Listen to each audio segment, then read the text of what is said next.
In the heart of every bustling city, there are stories whispered by the wind, tales of dreams chased and hearts broken. This is one of them. It's the story of a young man, much like any of us, with a fire in his belly and a dream in his eyes. He saw the shimmering towers of the metropolis as a promise of a better life, a life of success and recognition. His hometown, quiet and slow, felt like a cage, and so, with a heavy heart but a determined spirit, he packed his bags. The hardest part wasn't leaving the familiar streets, but the look in his mother's eyes. She stood at the doorway, her smile a mixture of pride and a sadness he couldn't yet understand. She had given him everything, her youth, her energy, her dreams. Now, he was leaving her behind. "Go," she said, her voice soft but steady. "Make me proud." The city welcomed him with its relentless pace. He worked tirelessly, climbing the corporate ladder rung by painful rung.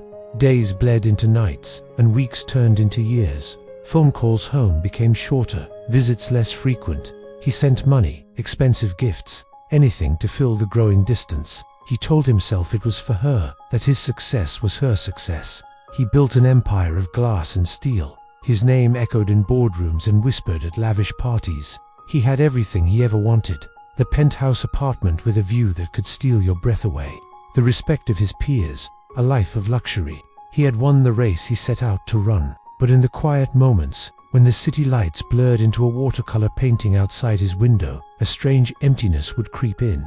He would see his mother's face in the reflection, her hands, worn from a lifetime of work, fixing his collar before school. He'd remember the smell of her cooking, the sound of her laughter filling their small home. These memories, once distant, began to haunt him, sharp and painful reminders of what he'd traded for his ambition.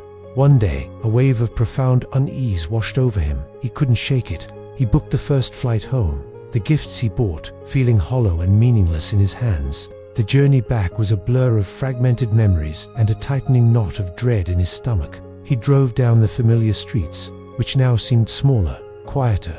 He pulled up to his childhood home. The paint was peeling. The garden she loved so dearly was overgrown with weeds. The silence was deafening. He pushed open the door, calling her name. "Mum, I'm home." But his voice only echoed back at him through the empty, dust-filled rooms. A neighbor, an old woman with kind, sad eyes, approached him. She told him his mother had passed away months ago, quietly, in her sleep, always waiting for a son who never came. In that moment, his world shattered. The skyscrapers, the accolades, the wealth, it all turned to dust. He was standing in the ruins of his own life, a king of a hollow kingdom. He had chased the horizon and conquered the world, only to realize he had lost his entire universe in the process.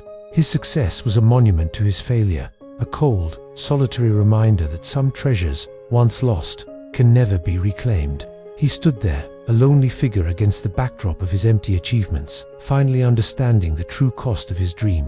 Thank you for watching. Remember to cherish the ones you love, for time is a luxury we can't afford to waste.